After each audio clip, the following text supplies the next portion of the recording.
Hola, saludos amigos. En este vídeo quiero hablar de una poderosa, así como polémica familia estadounidense, la cual dio su apellido a universidades, salas de museos, centros de investigaciones, galerías y hasta un planeta que se halla fuera del sistema solar. Estoy hablando de los Sacker, una de las familias más poderosas de los Estados Unidos, más rica incluso que los Rockefeller, pero también una de las más discretas y filantrópicas, hasta el punto de que son conocidos como los Medici del siglo XX. Pero lo que pocas personas saben es que su escandalosa fortuna, con la que ofrecen becas, compran arte, crean fundaciones e instituciones, patrocinan salas en museos, abren escuelas y fundan decenas de programas científicos, académicos y culturales por todos lados, tiene un pasado muy oscuro. Porque la historia de la fortuna familiar derivó en una adicción sin precedentes que llevó a los Estados Unidos a declarar en octubre del año 2017 una emergencia de salud pública al dejar más muertes que las guerras de Vietnam y de Afganistán juntas. Todo comenzó a finales del siglo XIX cuando Arthur, Mortimer y Raymond Sacker, tres hermanos psiquiatras de Brooklyn, fundaron en Greenwich Village una pequeña empresa de medicamentos. El negocio familiar fue prosperando hasta el punto que en el año 1950 los hermanos pudieron adquirir la compañía farmacéutica Purdue Frederick, la cual con el tiempo se llamó Purdue Pharma. Poco a poco la empresa familiar se fue convirtiendo en un gigante farmacéutico mundial, cambiando su sede a Stamford, Connecticut y logrando un gran éxito comercial en el año 1995 cuando la empresa lanzó al mercado un medicamento para el dolor. Un medicamento que era 3 veces más fuerte que la poderosa morfina, porque el analgésico llamado Oxycontin se sintetiza a partir de la tebaína, una sustancia que se halla presente en el opio, lo que significa que es familia de la heroína.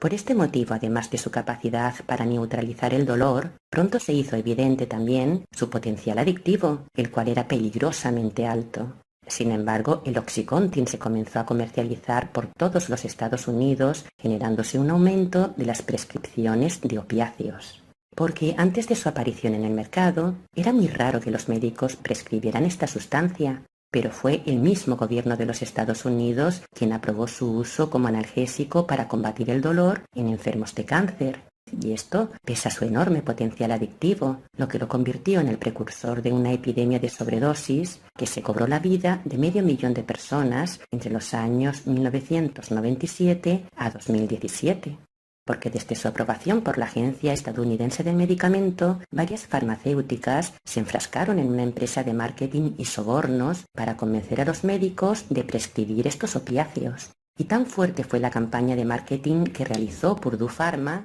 que el Oxycontin pronto se convirtió en un éxito de ventas, representando en el año 2001 alrededor del 80% de los ingresos de la empresa. Esta campaña publicitaria contribuyó a que la prescripción de este tipo de medicamentos fuera menos rigurosa, lo que aumentó el número de adicciones entre la población, hasta el punto que entre agosto de 2013 y diciembre de 2015, Purdue Pharma pagó $46 millones a más de 68.000 médicos de todo el país, a través de comidas, viajes y honorarios que tenían el propósito de incitarlos a recetar estos opiáceos.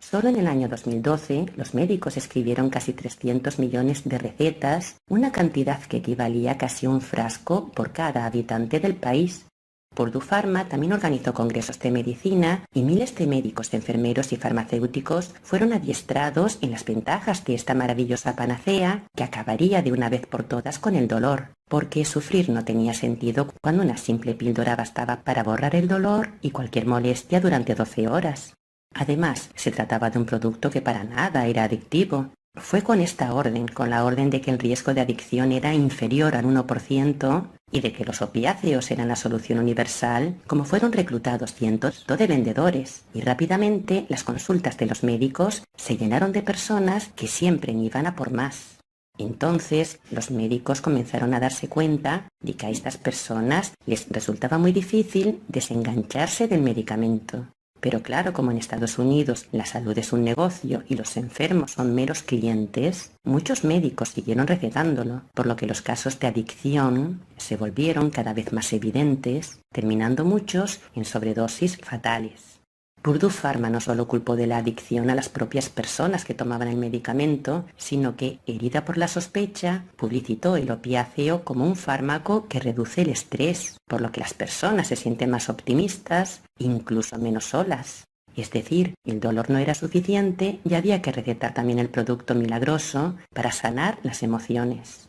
La política comercial de la empresa se volvió más agresiva, subiendo la presión a las cadenas farmacéuticas que vendían sus productos para que se recetara aún más el medicamento. Un estudio demostró que cuando los representantes de ventas de Purdue Pharma visitaban muchas veces a un médico, éste acababa recetando el doble de opiáceos a las personas que asistían a su consulta. Como consecuencia, una lluvia de demandas cayó sobre Purdue Pharma, demandas en donde se aseguraba que los cambios en la prescripción de los medicamentos se había llevado a cabo a partir de las campañas publicitarias de la empresa, unas agresivas campañas que habían incidido en el aumento del consumo de este tipo de productos en todo el país. La farmacéutica se declaró culpable de haber engañado al público sobre el riesgo de la adicción de este medicamento y en el año 2007 fue obligada a pagar una multa de más de 600 millones de dólares. Pero el negocio siguió adelante y esto con más fuerza que nunca, disparándose tanto la distribución como el gasto publicitario, y esto con el propósito de colocar sus productos en todo el país. Fue así como los Sacker consiguieron multiplicar su fortuna, siendo en el año 2016 incluidos entre las familias más ricas de los Estados Unidos. Según la revista Forbes, su riqueza se hallaba por entonces en torno a los 13.000 millones de dólares. Pero a medida que se disparaba la fortuna familiar y el consumo de estos medicamentos crecía, el uso de los opiáceos derivó en una catastrófica epidemia con una magnitud de muertes sin precedentes. Según la Agencia de Investigación y Calidad de la Asistencia Médica de Estados Unidos, en el año 2014, millones de personas fueron tratadas por esta causa en hospitales y salas de emergencia. Y en el año 2016 murieron más de 60.000 personas por sobredosis. Para entonces, no era ya el Oxycontin el que estaba en su mayor uso, ya que éste había dado paso a la heroína y el fentanilo, una droga de producción casera que es 50 veces más poderosa que la primera. Estos medicamentos sentaron las bases para la adicción y epidemia de opioides que al día de hoy viven los ciudadanos estadounidenses. Y todo esto por culpa de una familia que al día de hoy se haya formado por unos 20 miembros que son descendientes de los 3 hermanos, los cuales ya murieron, y que se mantienen en un bajo perfil público. Y esto desde que comenzaron a surgir interrogantes y críticas hacia el manejo que la familia había tenido en este asunto. Un portavoz de los Sacker declaró lo siguiente: durante más de medio siglo, varias generaciones de la familia Sacker han apoyado a respetadas instituciones que juegan un rol fundamental en la salud, la investigación, la educación, las artes y las humanidades. Ha sido un privilegio respaldar el trabajo vital de estas organizaciones y seguimos dedicados a hacerlo. Si bien las demandas legales han creado una imagen equivocada y han resultado en críticas injustificadas, seguimos comprometidos a desempeñar un papel significativo a la hora de abordar esta compleja crisis de salud pública. Sin embargo, todo cambió drásticamente para la familia tras una demanda civil del fiscal de Massachusetts, en donde se argumentaba que los Sacker y Purdue Pharma habían ideado campañas publicitarias engañosas. Entonces, algunos miembros de esta poderosa familia comenzaron a alzar bienes y a traspasar miles de millones de dólares de la empresa matriz a fideicomisos particulares y a otras empresas radicadas en paraísos fiscales.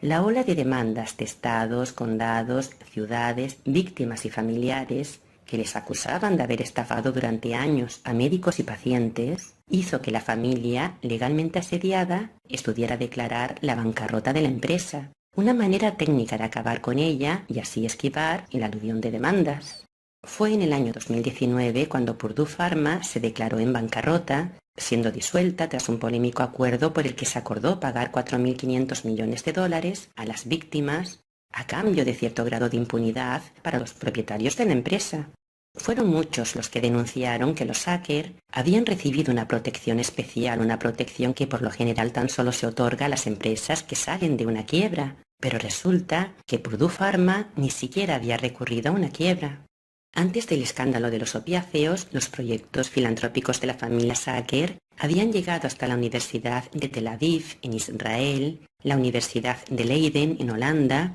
el Museo Británico o la Facultad de Medicina Clínica de la Universidad de Cambridge, en el Reino Unido. También el nombre de la familia se podía ver en numerosos museos y galerías de arte. El Guggenheim tiene un centro de educación artística que lleva su nombre, y los Sacker también patrocinaron el Centro de Arte Feminista del Museo de Brooklyn. Pero actualmente sus nombres se hallan retirados de las placas y de las paredes que antes les honraban como patronos y filántropos. En el año 2019, el mismo año en el que la empresa se declaró en bancarrota, el Museo del Louvre de París fue la primera gran pinacoteca en retirar el nombre familiar de la Galería Sacker de Antigüedades Orientales. La familia también perdió su nombre en 7 salas del Museo Metropolitano de Nueva York, incluido el monumental espacio que acoge el Templo de Dendur, un templo que fue construido cerca del Nilo, en Egipto, sobre el año 15 antes de nuestra era y llevado al Museo Metropolitano de Nueva York en el año 1974, piedra a piedra.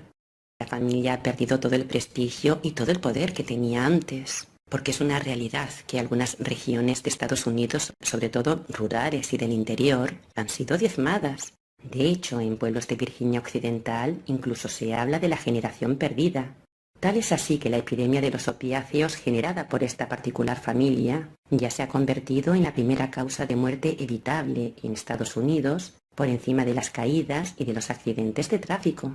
Pero afortunadamente este siniestro plan de eugenesia, un silencioso plan que forma parte de la agenda reptil, ya ha sido cancelado, y precisamente ha sido la justicia la que ha jugado su baza, puesto que estas personas han sido declaradas culpables de enfermar y matar a la población estadounidense. Lo que significa que ellos pueden seguir siendo la familia más poderosa de los Estados Unidos y seguir teniendo muchísimo dinero, un dinero basado en el sufrimiento, en el dolor y en la adicción, pero han sido vencidos, ni más ni menos que por la justicia, y es necesario que esta información se sepa, que se conozca esta trama oscura para que no volvamos a caer en sus trampas. Hasta pronto, amigos. Hasta mi próximo vídeo.